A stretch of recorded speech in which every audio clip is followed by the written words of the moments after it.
Good evening, everyone, and thank you for joining us on tonight's training session. It's going to be all about how to mark up your map. So that's 8 o'clock there. We're going to kick off and get into it. So there's a couple people still joining us, and as you guys hop on and come live, you can catch up as we go through there. So let's kick into it. All right, so my name is Mick Cullen. I'm one of the flight instructors at Aeropower Flight School, basically a helicopter company located in Redcliffe, just north of Brisbane. And I teach, obviously, helicopter training for private licenses and commercial licenses there. So very quickly, my background is through the Australian Army, basically doing flying training there, and then into Iroquois and Blackhawks and operational squadrons. And then since then, been out teaching in the civil industry at Aeropower. So before we get too much further in, I just want to make sure that you guys can, one, hear me and also see the screen. So in your webinar control panel there, you should see a floating panel. There'll be a little indication there we can actually put up a hand and just let me know that you can actually hear me. And if you can just type in the chat box what you can see on the screen as well, that's just going to let me know that everything's working fine. Brilliant. Okay, so a couple of hands up there, and that's working well. And the screen may just jump back to the outside of the note there. Oops. As I drive all the buttons. So just bear with me while I get the questions up. Excellent. Okay. So we're looking good. Okay, I'm going to put everyone's hand down. And again, if you do have a question as we go through, just ask the questions. And as we stop, I'll be able to get to those. So excellent. So I'm just looking at the list of attendee names here. So a heap of people already know and already students who have been through. So g'day to everyone. There, and a couple of new names there as well. So look, by the end of the session, we'll be old friends, and you shoot through any questions you got there. Okay, so what we're going to cover is pretty much some key navigation principles, map preparation, and then go through some equipment and tips. Definitely what this isn't is a teaching lesson on how to do navigation. So we're not going to look at actually what all the symbols on the map are and things like that are involved, and actually how to navigate in the aircraft. This is really just focused in on this one particular topic of drawing up the map and some bits and pieces on there. So we're going to be moving pretty quick. So as we go through, take some notes. Definitely, as we go, throw questions in the chat box there as we go through, and there will be times in the presentation where I'll stop and answer those questions. So do know that I will get to those ones.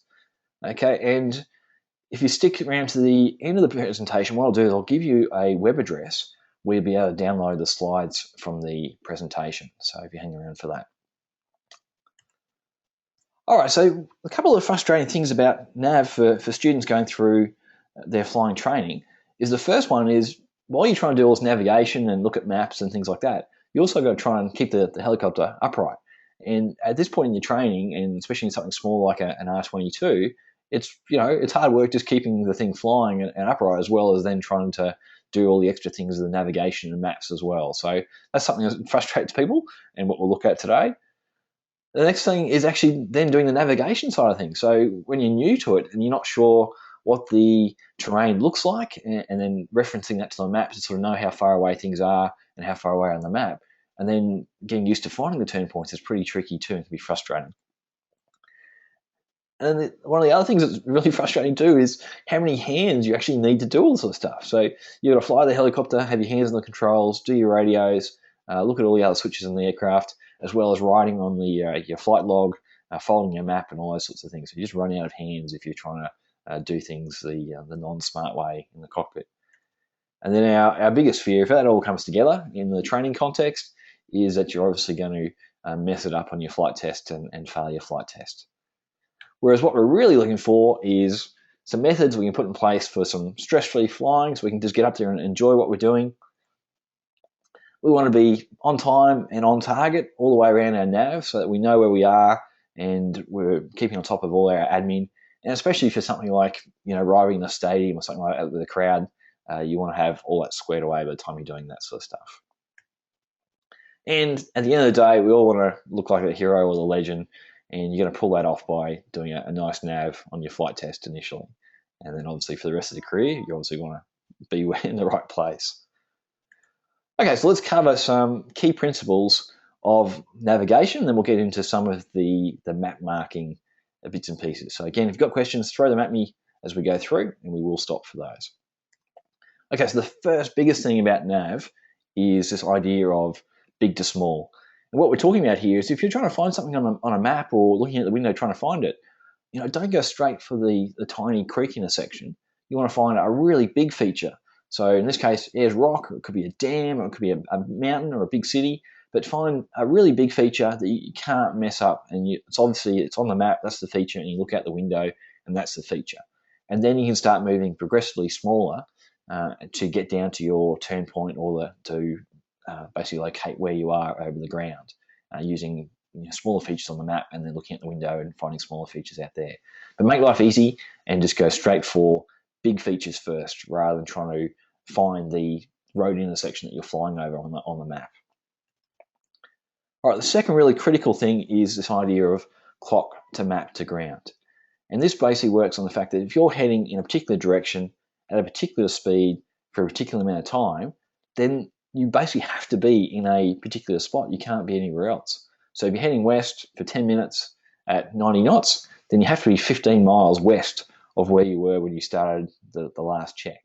And that's the idea. So you look at how long since you've been flying or how long since your last position fix, work out how far you would have flown, put your pencil on the map on your route where that point is on the map, and then look around on the map to see what you should be able to see, and then you look out the window and spot those features.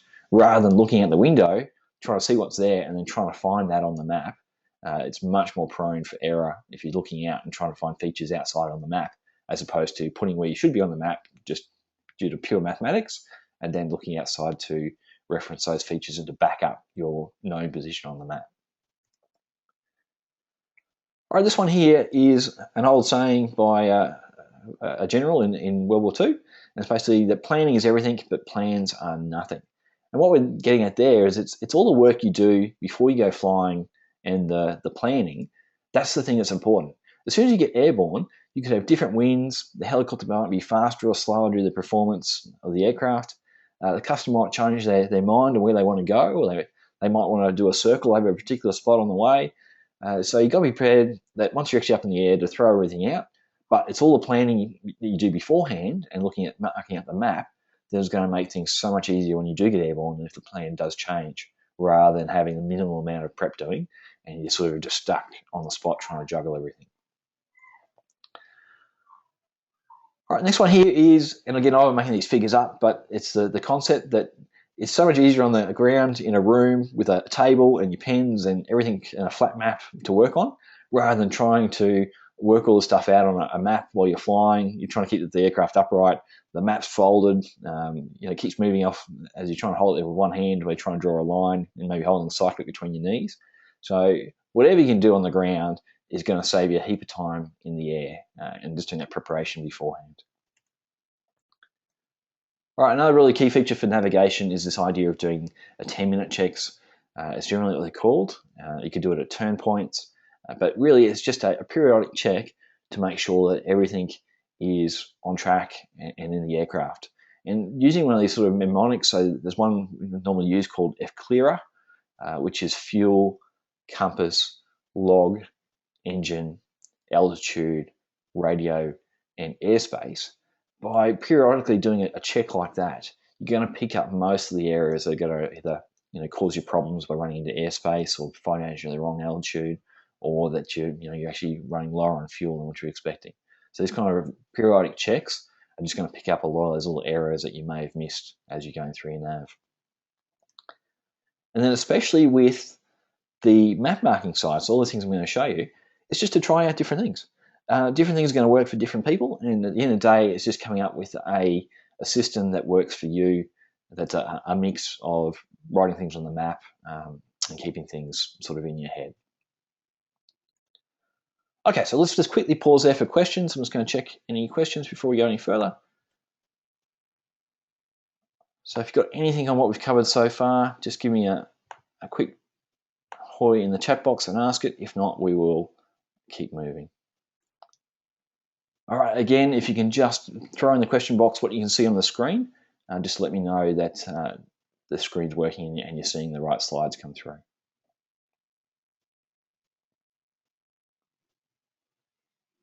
Brilliant, yep. So pictures of the pens and the questions, and let's keep cracking on with that then. Right, let's hit the map. So pretty much the map what we're using for today's training is just a scanned section of a VTC from the Brisbane area. And again, if you're not familiar with the map marking, you've just joined it because you're interested in the helicopter training, don't stress. In the training, you'll go through, what everything on the map means as far as the markings and the lines and things like that go. So today we're really just looking at the broad, drawing the map up rather than getting into the detail of how to use the map. Okay, what you see on the screen there with just straight lines is what sometimes you'll see people, if they've done training elsewhere or if they're a private pilot come back in, they'll go for a nav, and that's pretty much what their map looks like. Now, as a commercial pilot who's been out working for a while, and especially if you're operating in the same area the whole time, you know the area, you can probably get away with something like that. But especially for training and when you're going for flight tests, you want to have everything that you can going in your favour, just because you are working so hard and the stress that you're under during the training and the flight test. So something like this is going to make life really, really hard in the cockpit to try and do a nav off. The biggest thing is, we'll get to our flight log later, is you're going to have to be flipping between different pieces of paper and the map to access all the information you need. And again, when you're trying to keep something small like an R-22 flying, when you're a low-time pilot and you're doing it single pilot, that just all adds to the stress of the day. So this is where we start. What I recommend is basically work out where you need to go and then draw some little circles around the turn point on your map. Now, how big the circles are is going to depend on the scale of your map and things like that. But big enough that you can see the detail of the turn point. So if you look at the comparison here, so pick one of the turn points there on this map and look how much detail you can see of the turn point when the line goes straight over the top, and compare that to when we had the circles over the turn points, how much more detail of the actual turn point you can see. So obviously you're trying to fly over the top and work out if you've got the right town from where the roads come in and out and what's around the town. You actually want to be able to see the turn point rather than have your big thick lines on your map go straight over the top of it. So that's the first thing, is just to draw some big circles so you can actually see the turn points. From there, we're just going to join them up. So just join the circles up along the track, and that's going to obviously give you your nav route in that aspect. All right, what you can see your screen there, and again, I'm not going to go through the detail of it, but this would be the back of a flight plan, or would be representative of a flight log or a navigation log. And this is what you're going to work out before you go flying. So you're going to work out how fast you are, what direction you've got to go. You're going to factor in the wind to see what sort of heading offset you need to make, and your ground speed. It's going to give you distance for your legs, and it's going to give you the amount of time it's going to take to fly each leg. And this would be sort of the minimum amount of information that you would launch with to work as your flight log, so you can get from turn point to turn point. Normally, if you didn't do what we're going to show you in this presentation, you're going to have to be flipping between this flight log and the map to get all the information you need, because obviously you need to know what heading to turn on to for your next turn point, how long it's going to take you, how much fuel you've used, and things like that.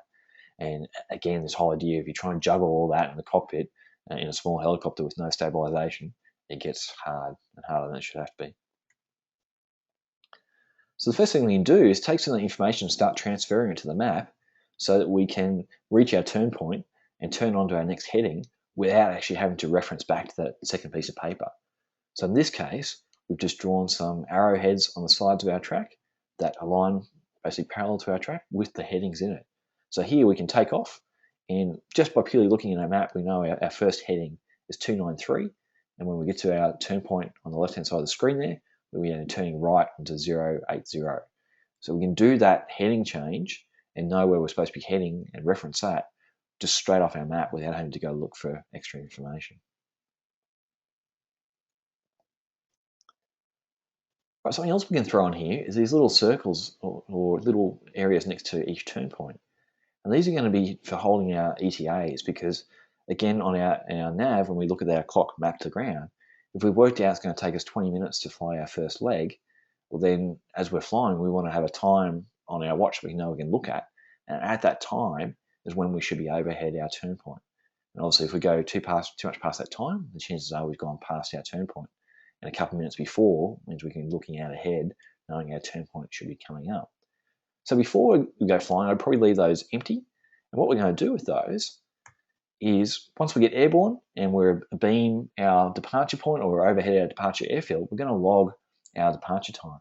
So in this case, we've taken off and going past the airfield at 10 past the hour. So what we normally do is look at our flight log here, and our first leg is going to take us 16 minutes.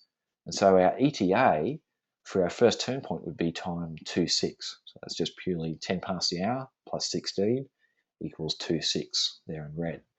And then the same again for our turn point 2. From takeoff, from our departure time, it will be 38 minutes. And our third point, and our destination in this case, would be 45-minute flight away from our start time. So when the customer turns around to you and says, what time are we going to be at position X, well, then you've already got that information. You can actually tell them, instead of being fairly embarrassed and diving your head down on a piece of paper and trying to work it all out, when you should just be able to tell them what time you're going to get to the destination as soon as you take off. So again, we can put that information on the map. So as you look at your watch for takeoff time, you know that it's 10 past, so you can write down time 26 next to the first turn point, 38 next to the second, and in this case 45 next to the last one. And that's why you basically know what time you're going to be at those turn points. And it's going to give you an idea again, just purely time and distance wise, when you should be approaching. Now they may change during the flight if you're faster or slower, and you can rub those out and put those back in. But again, it's just trying to save that swapping between the two pieces of paper. All right, the next thing we can overlay is basically our halfway marks. So on each leg, you're just going to drop a little side mark there to designate halfway on that leg. And it allows us to do a couple of things. So as we reach that point, obviously in the first leg, if it's taken us 9 minutes to fly the first half of the leg, then it's going to take us another 9 minutes to fly the second half. It's just purely doubling the time. And what you want to try and do is find an obvious point on the map that's going to be close to that halfway mark, so that it's easy to pick up when you're there and doing your flight log as you're airborne. The other way to look at it is if you're 1 minute early at the halfway mark, then you're going to be 2 minutes early at the turn point. So it just makes a quick, easy calculation to work out how you're tracking for time and how your ground speed is working out. Depending on the length of the leg and also what sort of features are around, you could do 1/3 marks. So again, 1/3 in. If you're taking 5 minutes to get to the 1/3 mark, then it's going to take you 15 minutes to fly that leg. It may not be practical, especially if it's short legs, but if it's longer legs, you'll be able to get that in. And again, there may be, quite close to your third marks, there could be really obvious features on the ground, whereas at the halfway mark, there's just nothing to look at.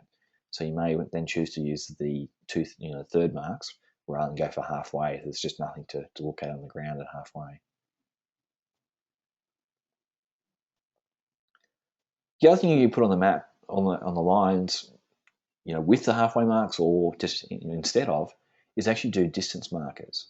So in this case, we're doing every 10 miles from the start of the leg. So the first marker at 10 miles, second marker at 20 miles, and then 30, and then starts again on the next leg. The idea of doing this comes back to the clock to map to ground situation again. So if we've been flying at 90 knots, which is 1.5 miles a minute, and we've been flying for 10 minutes, then before we even look at our map, we know that we're about 15 miles down track. Then we can look at our map, put our pencil or our fingertip on where 15 miles is, so halfway between the 10 and the 20, and look at what we should be able to see out the window. And then look out the window and find those things to match where you are on the map. Now, you may be, your ground speed may not be spot on. You might be a little bit further on the map or a little bit further back, but you're not going to be drastically far from that 15-mile mark. And you'll be able to check that out once you've actually start looking for those features out on the ground. So in this case, about 15 miles, whether you can see your screen or not, there's a power line that goes north to south through the track. And so you'll be looking out for that power line and a small town to the right-hand side on the main road to confirm where you are. On a longer leg, or a different way to do it, is you can actually do miles markers from the turn point itself. So working backwards, so in this case 10, 20, 30, working backwards from the turn point. Again, it's only if you're getting something useful out of that. In this case, maybe on a long leg, you fold the map a couple of times, so your start point's way back behind you. And now it makes more sense to actually reference your distance off the turn point than from the start of that leg. Now, a special case here would be also maybe doing something like a time on target. So if you were doing a fly past or flying to a stadium and you had to arrive overhead at a particular time, then instead of distance markers, you could actually do time markers or minute markers on the line. And you'd have that worked out that you'd be planning to fly at 90 knots or 100 knots or whatever the ground speed you were aiming to maintain, and then work out your minute timers from that. And that would give you an idea of if you have to speed up or slow down to stay on time so you fly overhead your target or your destination at the time that you're aiming to. All right, building it up one step further, and again, when we fold out our map, normally, and you can see half of it on the left-hand side of the screen there, normally the flight frequencies will be written on the map. But depending on how you fold your map for your nav, you may actually have to fold your map in a particular way that the flight frequencies don't actually fall on the piece of the map you're working. So what you can do, again, make it obvious, really easy for yourself, is draw it on the map so you know as you're navigating along, as you pass that point, you need to change your frequency and you have the frequency there all ready to go on the map so you don't have to go looking for it somewhere else. Just makes life easy and means you're just referencing your map rather than having to try and juggle in the cockpit. All right, so at this point we've captured, quite a bit of the information on our flight log on the map, but there's different ways of maybe taking a bit more. Again, as one of those early slides, how much of this transfer on the map just comes back to personal preference, how much time you've got in preparation, and you can try it a couple of different ways and see what works for you.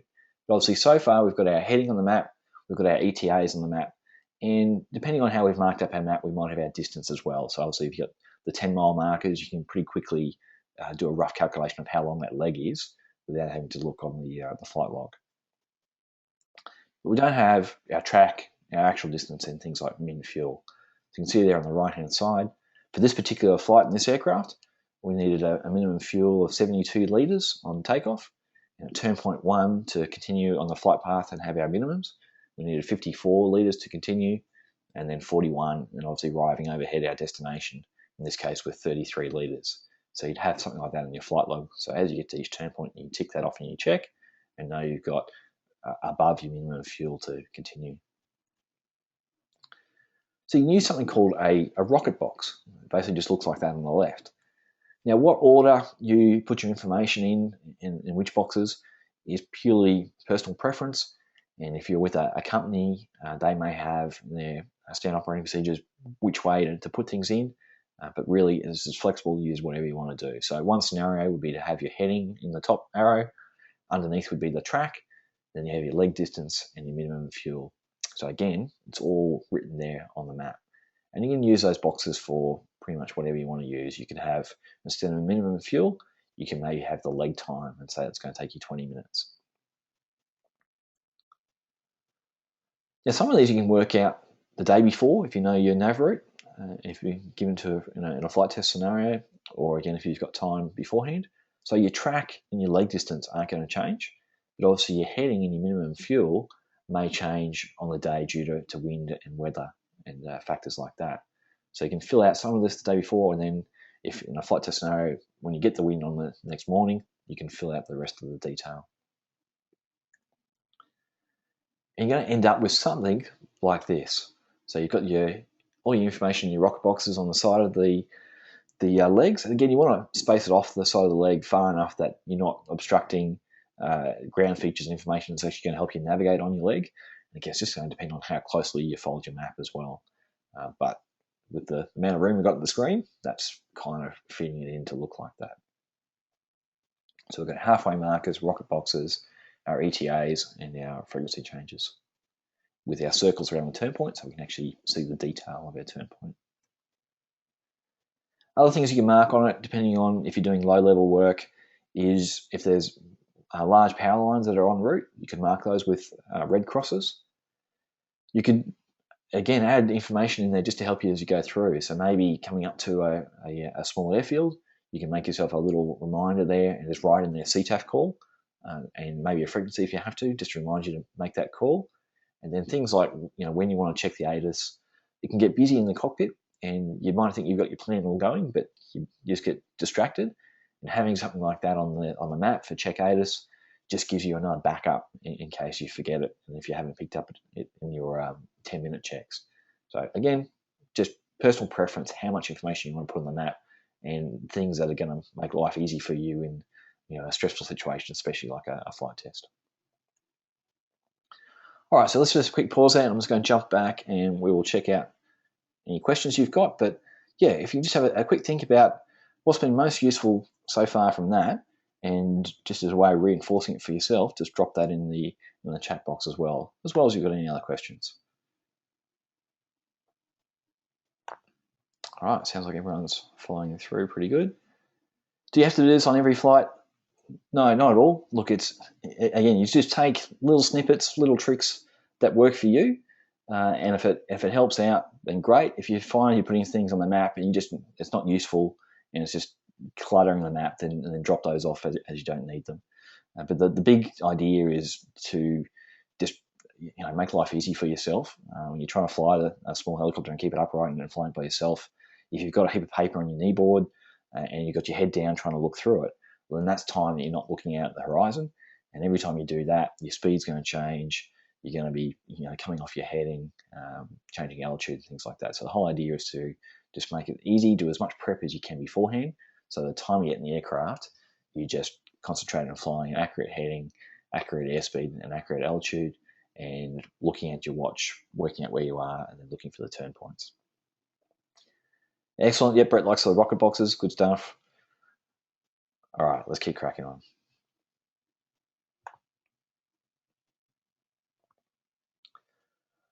All right, something you learn doing your nav theory in your training is something called the 1 in 60 rule.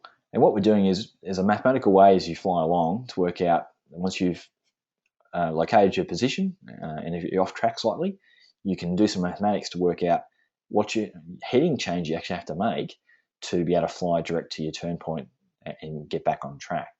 Now, doing this basically all relies on the fact you've held the one heading accurately for the whole time.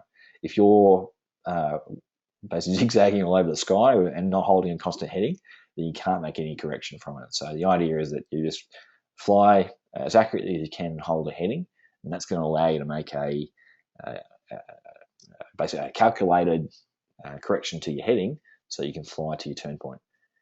And the reason for this is, we do our planning, we come up with the heading before we go, but the wind's always going to be different. Different heights of wind's going to be different. It's always going to be different to forecast. And so it comes back to this idea of planning is everything. The plan itself is actually nothing, because as soon as you take off, the plan will change. But it's, again, trying to work this stuff out in your head when you've got everything else going on can just add to the stress of flying. So by putting some little guidelines here on the map, I'll show you how these work. So these are 10 degrees off. So all you simply do is measure with your protractor 10 degrees off your track and just draw in a light line on either side of the track like this. All right, so example one, our green dot is our helicopter, and we've been flying along and done a check. We've pinpointed ourselves on the ground, reference to the ground features, and that's where we've put our dot on the map of where we are. So we're obviously off track. We're not quite on our main track there.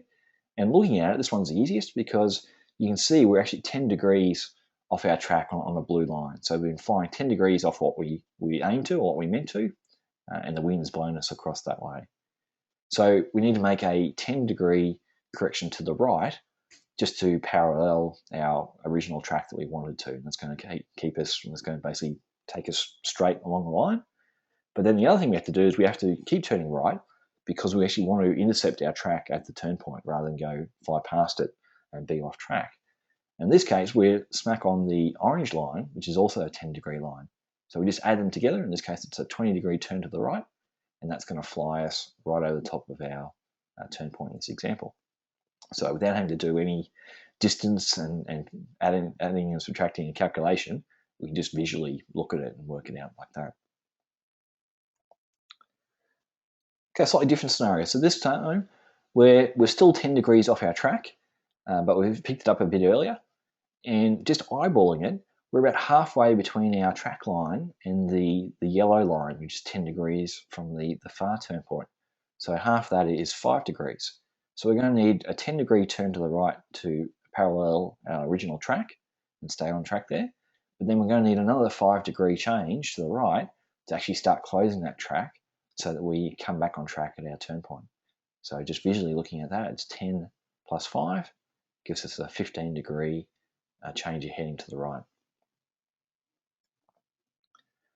Okay, and this one again, just purely eyeballing it, it looks like about 2 degrees. So if the blue line is 10 degrees, it looks like we're maybe 2 degrees off track. So a 2-degree turn to parallel track. And again, eyeballing the distance between the track and the orange line, it looks like about 4 degrees. We're not quite halfway across. So it's a 6-degree heading change to fly to our destination. And again, without having to try and pull out a ruler and measure anything or do any mathematics, we just visually eyeball it to work out our rough heading change. And that's going to be close enough.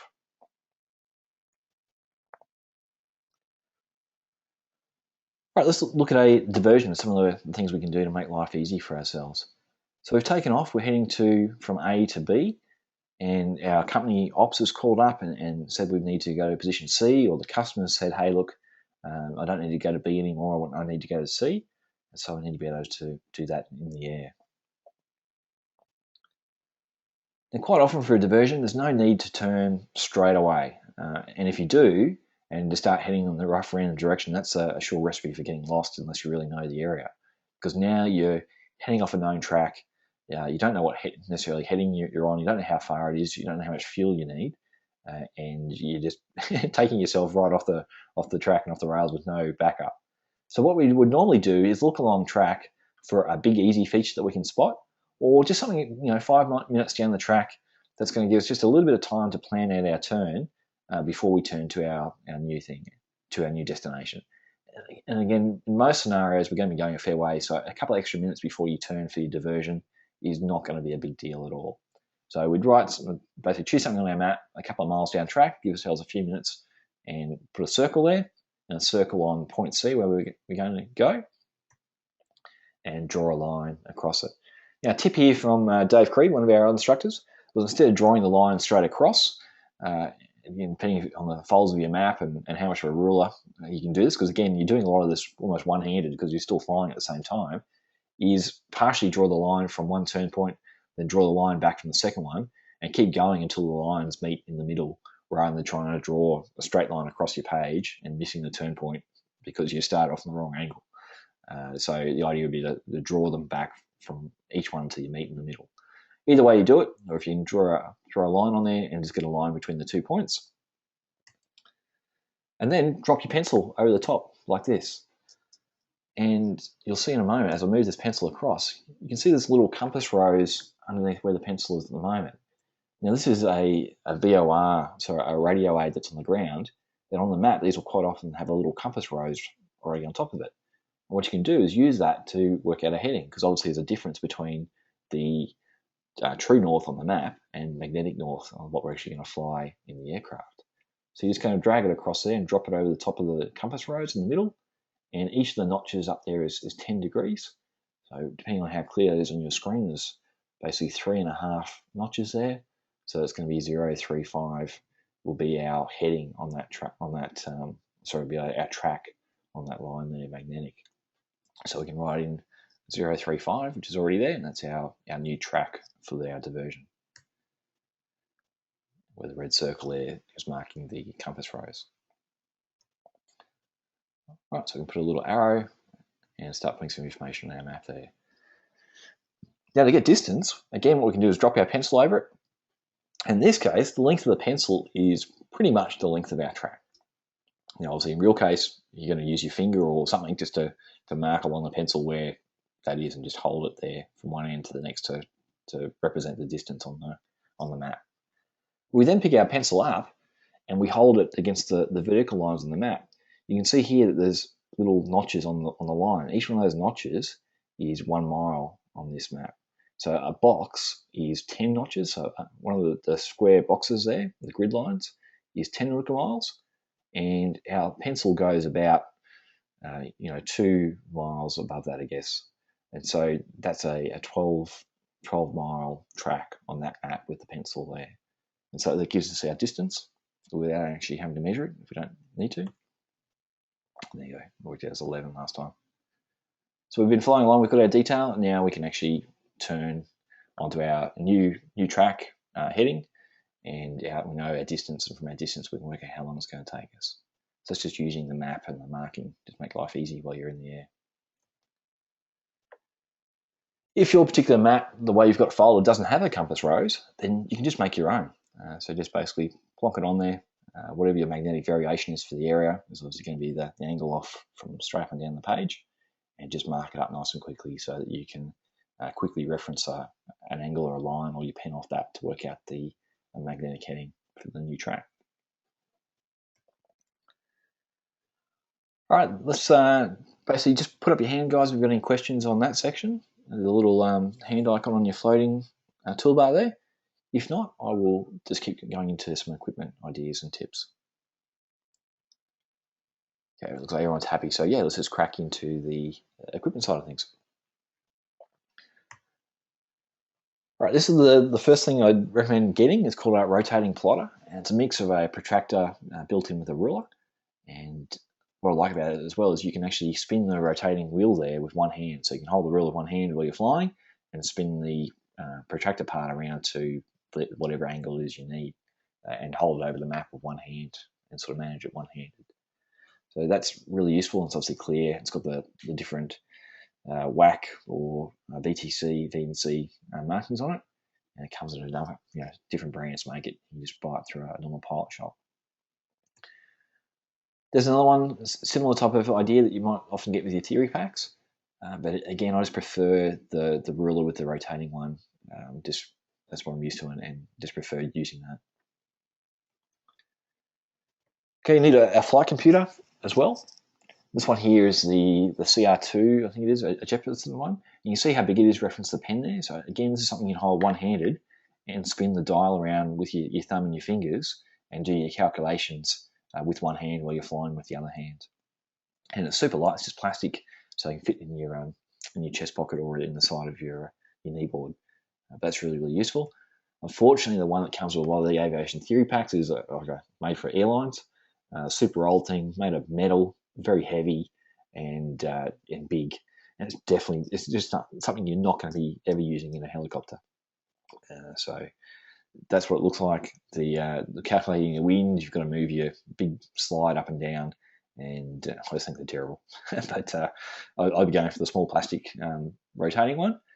And these days, a really good app that Nathan Coyle's put me onto is IE6B, is basically, and there'll be other ones out there as well, but it's a little phone app. Again, you can drive it with one hand and a thumb, and you can do the same calculations inside a little phone app. Also need something to write with. So depending on what you're going to be using, you also need some kind of lead pencil. The middle one there is a Chinograph. So these pencils are like big crayons that you can sharpen, and they're just fantastic. So you can basically, again, write on your map with it. You're probably going to want to have a contacted map before you use this on a map. Otherwise, you're going to end up with, like a big crayon mark on it. We'll talk about contact shortly. But the other great thing with Chinograph is you can write it on the Perspex windscreen. So you can make notes instead of having to look down in front of you. You can actually just write it in front of you on the side windshield of the helicopter, and actually write your notes right on the Perspex where it's really clear and easy in front of you. And as you're riding, you're still being able to look out and see the horizon in your peripheral, so you don't suddenly look back up from your map or from your piece of paper and find out that you've come off your heading or you've gained 500 feet or anything like that. So they're really useful. And then the one on the right is, again, some kind of like ink pen, and again, more so for a contacted map that you can write over the top of it. The other thing is like keeping your flight log. There's no reason you can't write your actual ETAs and your turn points and everything. Just write everything on your map, and that becomes your flight log. If you need to backtrack to do a loss procedure or anything like that, you've got all the information, all your flight log information written on your map. Generally, if you're doing some kind of nav, you really do want a kneeboard, and all it is just something to keep all your stuff together and stop it rolling around the cockpit and diving for it and looking for it like that. So they come in all sort of shapes and forms. The Flyboys one on the right is pretty popular. It's got little vertical pen holders there, so you can hold your pen there. And a tip would be to maybe sticky tape some string to the end of your pen and tie it to the clip there. So if you do drop your pen, it's just hanging down a piece of string, and you can just pick that up again rather than having it rolling around the bottom of the cockpit down in the pedals. They get as Gucci as you want. There's ones there with obviously iPad holders, instrument approach plate holders, and things like that. But we just need something with a clip and maybe a plastic strap across the top to hold our map, so it's easy there to look at. These little super cheap. It's probably the cheapest thing you'll ever buy in aviation as far as flying training goes. But just little bulldog clips from your office stationery store, and these will just hold the folds in the map. So stop the map unfolding, and to be able to hold the folds where you want it. Just a couple of clips like this is going to make it really easy. And just keep the whole map together and stop it trying to unfold in the cockpit. When you're folding your map, don't put the fold right on your turn point. You want to have some space behind the turn point, so that if you do go a little bit too long, you've got the information there. But also there might be like a giant mountain or a big lake or something like that behind your turn point that you're looking at as you're flying towards it. That's going to give you a really good reference of where your turn point is. And if you fold your map too close to the turn point so you can't see that map information in the area behind the turn point, then you're not going to have that reference there. So you'd be looking at the front and seeing this massive lake, but on your map, the lake is actually folded under and you can't see it. So generally, when you're folding the map, have enough space to allow you to be able to see the features beyond your turn points. All right. Okay, contact. Again, this comes down to personal preference, and if you've never ever done it, you may as well try it once and see what you like. There's different pros and cons. It's obviously going to keep your map lasting just a little bit longer.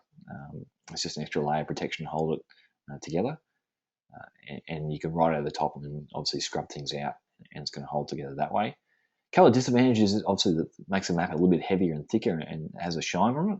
So especially at night time, if you're trying to shine a torch on the map, that extra layer of shine from the can just make the map a little bit harder to read.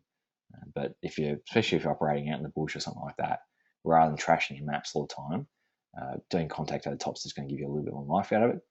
When you're doing the contact, though, you need to have your map completely flat and be at a large table and have a ruler and everything set up to go, because if you do it wrong and you end up with bubbles everywhere, your map just looks terrible, and parts of it will be stuck together. And as you try and draw a straight line across, you'll be going up and down over bumps of plastic. So there is a little bit of an art and skill to getting a good contact on a map. Okay, you generally want a torch with you. Again, we're probably really talking night flying here with some of these torches, but this will cover that as well. So there's a couple of different torches you can get. Obviously, one on the left is more like what you'd be used to, and you can have that on a chain or a string around your neck, or again tied to your kneeboard, and that's going to let you basically turn that on and off and look at your map. The other one on the right hand side, so we've got a lip light, so you can get a little light that attaches to the bottom of your microphone. So this one's off a helmet, but you can get similar ones for your generic, like your Lightspeed or your Bose or your David Clark headsets. That again just sticks on the boom, and you can toggle that on and off. And where you're looking is where the light goes. So you can turn it on, look at your map, and have the light there in front of you, and still have your hands free. And the one on the right, or the bottom right there, is what we call a finger light. So again, just a little Velcro strap around your finger with that on-off button on it, and you just steer it with your finger rather than actually having to hold a separate light. The colour, again, takes a bit of getting used to. At night time, you generally don't really want to use a white light, and you want to protect your vision a little bit. But if you're using a green or a red, if you have the contact on the map, again, you can have that sort of reflection, and it might be hard to see some things.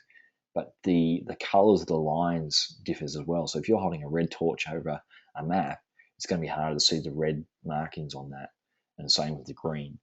So it's just horses for courses. So you might have a green lip light, and your little finger light might be a white light, just to give you a bit more resolution on the map.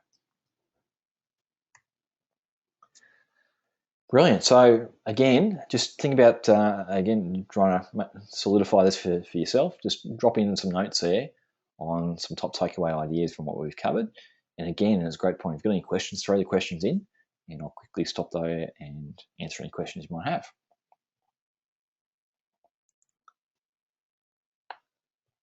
Where can you get all that gear? Look, most pilot shops will have it, but again, these days, just jump online and look for an online store that might have it, and they might have some bulk deals as well.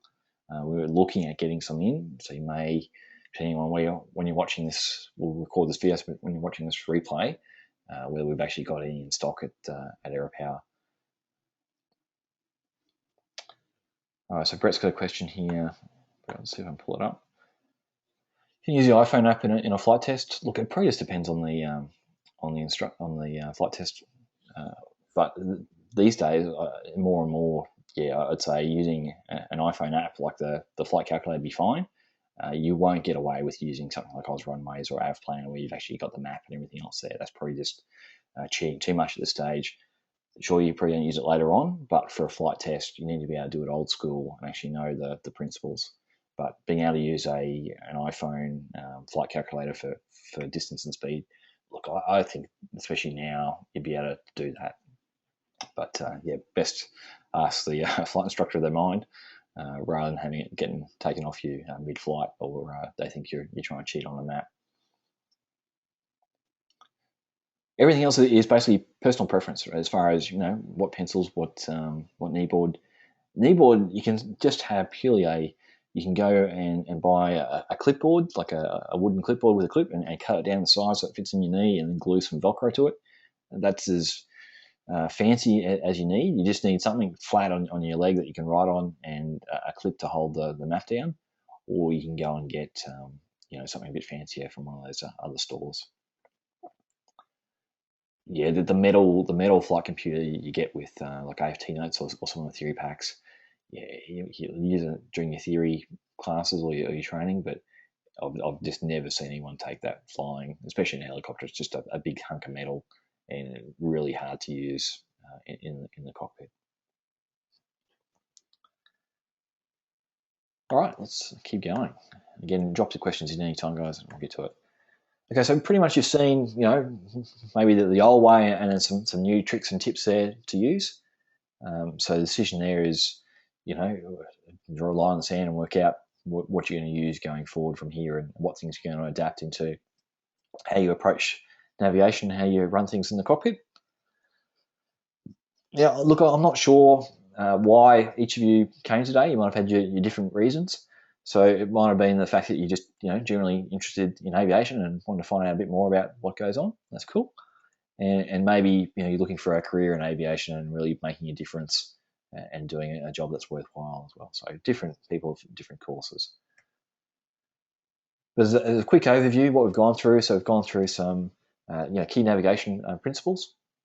I've looked at the different ways of, incorporating some extra map preparation to make life easier once you're flying, and some equipment and some tips that are just going to support the nav you're doing. And again, it's all about making life easy at the end of the day, as well as being safe. We want to be in the right place. We want to be professional aviators, getting to the right place at the right time, having enough fuel on board. But at the same time, we want to enjoy ourselves and actually be able to be calm and look out and enjoy the whole process of flying. There's a heap more to navigation that we couldn't possibly touch on here.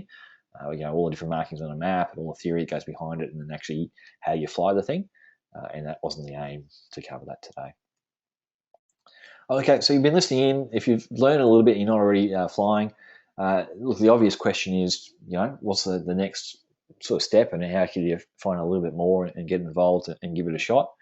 And pretty much wherever you are, the easiest thing to get started and have a feel for what the whole flying thing are like, and test out a school would be a trial instructional flight. That's what we call it. And this would consist of you turn up at the airfield with a helicopter company, and you sit down with the instructor and go through a briefing. It'll be a safety brief about the helicopter, take you out and show you around all the different parts that make it up, so main rotor and the engine and the flight controls, and then talk about what the different flight controls do, so how it actually operates the helicopter and how we get it around the sky. And then you're going to go for a flight. So we do a 45-minute flight out of Redcliffe here at Aeropower. Different schools might do shorter ones. It's kind of, if you do too much shorter, it's hard to get a feel for it and really get a chance to use all the controls and see how they work and experience it. Obviously, the length is just really limited by cost. Obviously, you start pushing any longer than that, it starts to get a little bit too expensive for folks who just putting a toe in the water. But again, too short, get that much value out of it. And we normally throw in a certificate because that's your first helicopter flight with you on the controls, and most people get to actually take the controls with the instructor just following along. So it's pretty, it's something that not everyone does, that's for sure. We normally grab a photo as well, so you can sort of share that around and remember that. So that's the go there with a trial instructional flight. All right, for us at the time of recording, it's subsequent change, but it's $365 and 10% off if you mention this training video when you do your booking. All right, the slides, now I just apologize that they're not actually up online yet. They're just still uploading, but when they are uploaded, you'll be able to grab them off aeropowerflightschool.com.au/map marking slides, and they'll be up there sometime late tonight, but definitely by tomorrow, and you'll be able to download the slides from today's training and go back and reference some of the map marking we've done. Okay, so that brings us to the end here. So we'll wrap up quickly. I'll take any last minute questions that you've got, or either about the training material we've done or about flying training in general, and then we'll close up and get out of here. So again, to shoot them through. If you've got any questions, if you've got any feedback, that was great. Let us know what some of the great things were and what you really appreciated and what was new that you hadn't seen before. It's always good to check out.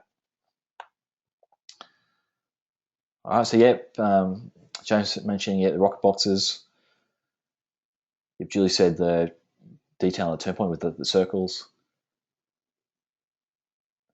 A couple bits and pieces yet, the different apps. Yeah, I really like that. I've only used it for a couple of times. I normally just use the computer, but the app, that one looks quite good. Brilliant, some tips there from the equipment. Great. Look, I think we've covered most of the stuff there, folks. So great. Yep, some good feedback. Thank you for some kind words. Excellent. All right. Look, let's close that up. And yeah, it's great. We should have a recording up shortly, so you'll be able to review that and let some other folks know about it if they couldn't get it here. Other than that, yeah, please, aeropowerflightschool.com.au, heap of extra training information there. If you're watching the recording or you're new to Aeropower, some guides you can download there. You can see some videos of us getting up to all the flying bits and pieces. Otherwise, we'll chat to you guys on email. All right. Thanks heaps. Cheers.